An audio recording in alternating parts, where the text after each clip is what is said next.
MCU's Avengers 5 is an inevitable movie that is bound to release at some point in the 2020s or 2021s. In the fifth installment of the Avengers franchise, the superhero team will have to face a villain of their own, like Loki, Ultron, or Thanos, just as their predecessors had before them. However, of all the characters in the Marvel Universe, Galactus is probably one of the most beloved and hated of them all. His purpose is to seek out new life and destroy it by consuming the very energy that makes life special.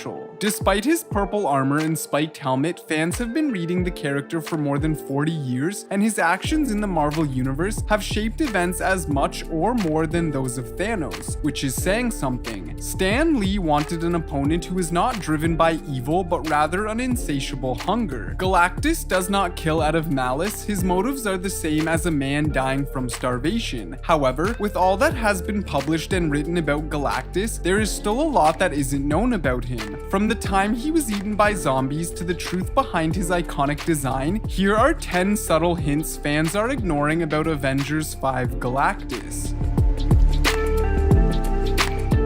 Avengers Infinity War and Endgame set up a major new era for the Marvel Cinematic Universe in Phase 4. However, a lot of fans still believe that we have yet to see the full scope and effect of what Thanos wrought with his Infinity Gauntlet snap. One big theory is that the Infinity Saga has set the stage for Galactus to make his MCU debut. The crux of this theory making its way up the Reddit threads is that when he obtained omnipotence with the Infinity Gauntlet during Avengers Infinity War, Thanos also came up with a much bigger backup plan to ensure his work of balancing life in the universe wouldn't be undone. At the beginning of Avengers Endgame, Thanos reveals that he used the second snap to reduce the Infinity Stones to atoms, so that no one could use them again. But what if he also included an insurance policy for future problems of imbalance when populations inevitably grew too big again? That insurance would come in the form of a being who could consume worlds and populations that grew too abundant, aka Galactus. If you've seen Galactus in a comic book, you know that he is dressed in a pretty ridiculous purple getup. He is supposed to be a godlike alien that has traveled the cosmos since the dawn of time. When Galactus was first created by Stan Lee and Jack Kirby back in the 1960s, there probably wasn't too much thought put into the details. Galactus was never intended to have massive ramifications on the history of the Marvel Universe, as such a thing did not truly exist yet. It turns out, his sometimes comical appearance is actually due to the human mind's inability to comprehend his true form. Despite what it seems, he's not just a massive humanoid in armor, as Galactus is a primal force. A force so awesome, so far above the mortal realm, that he is never truly seen. He appears differently to all of the hundreds of thousands of different alien species from a different planet. What we see is just our mortal mind trying to give form to something we can't hope to understand. While Thanos proved to be an incredibly formidable enemy, Marvel Comics has a plethora of alarmingly threatening antagonists that could easily best his power, and the world-eating Galactus is the first that springs to mind. This is why one fan theory suggested that Thanos' decision to snap half the world's population out of existence was to save humanity from Galactus, who remains one of the most fearsome forces in Marvel Comics. The Devourer of Worlds is on the level of gods when it comes to his powers. Though he is primarily known as a Fantastic Four villain, his ability to destroy and consume the core of a celestial body makes him a major candidate to appear in Avengers 5. Besides, years ago Kevin Feige wanted to use both Galactus and Silver Surfer, possibly as part of Guardians of the Galaxy or for Infinity War. And since at the time the characters were owned by Fox Studios, Feige offered Fox the continued rights to Daredevil in exchange for use of Galactus and Silver Surfer. However, it is said the deal didn't work out, which is why Daredevil ended up back at Marvel.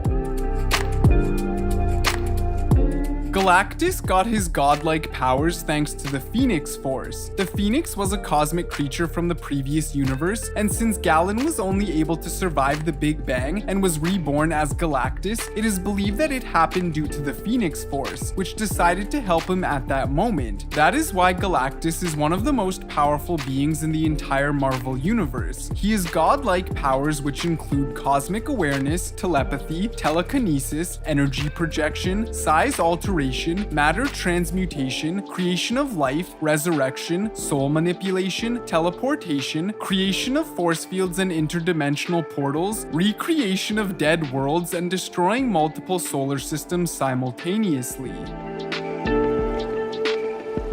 It turns out Galactus, for all his terrifying world devouring, has a very specific purpose in the Marvel multiverse. He is a force of cosmic balance, so when that balance is removed, things go down very quickly. In Galactus the Devourer, Galactus is ended in a roundabout way by the Silver Surfer, and his death clears the road for a much more malevolent being, Abraxas. He's the cosmic being that represents the destruction of universes and wants to destroy everything in every universe, which is pretty extreme compared to the occasional planet.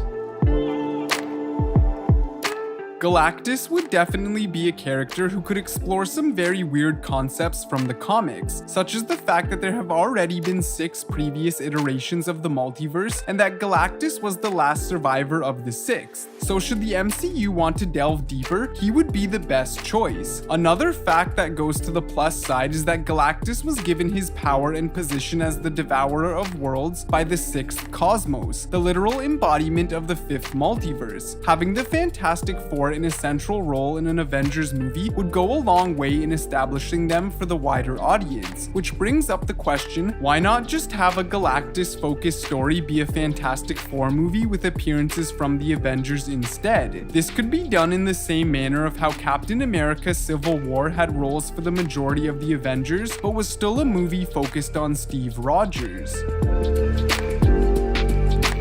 As a godlike cosmic entity with immeasurable reserves of power, it goes without saying that Galactus doesn't fear much. He is responsible for maintaining life balance across the multiverse by consuming billions of people at once, and is termed as an unstoppable force who isn't afraid of anything. He is outclassed by a few truly powerful forces in the Marvel Universe, such as the abstract entities like Death and Infinity. However, there is one, a tiny little device called the Ultimate Nullifier. The device is considered to be the most powerful weapon in the Marvel Universe and possesses the capability of rewriting existence as the user sees fit. If someone wanted to use it to remake the universe so that Galactus never existed, it wouldn't take more than a thought. It is not limited by time or even the actions of a single universe within the multiverse. Countless heroes have tried and failed to take down Galactus, but whoever gets their hands on the Ultimate Nullifier and half a brain cell could permanently destroy him.